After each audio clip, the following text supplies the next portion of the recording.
kawawa kayo. Muna among problema diri pagkaon. Nakulong kami sa kwarto dahil wa kay kuan, way susi, walang susi. Oo nga, 1 month na in 12 days, nandito pa din. Makakauwi din tayo.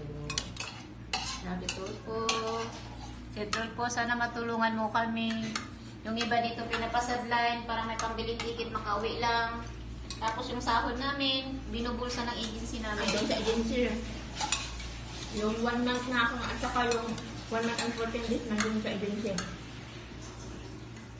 Sana Kaya po, nakapag-embassy at labor na, nandito pa din.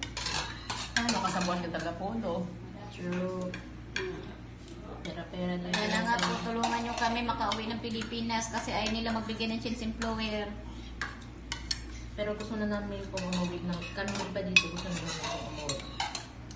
Pero iba sa amin gusto na namin sa employer.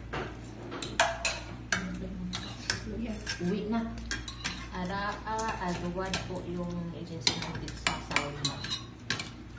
Ang sekretary po dito, sinisigawan kami, minsan minumura, Tapos tinatakot. may riyad kami sa Pilipinas. Meron po sa amin yung iba dito sa Pinas na agency. Tinatakot po lahat ng mga nandito. Yung agency namin sa Pinas. Tapos may muntik na naman na pinapabalik pa sa agency o pinapabalik pa sa mga amo.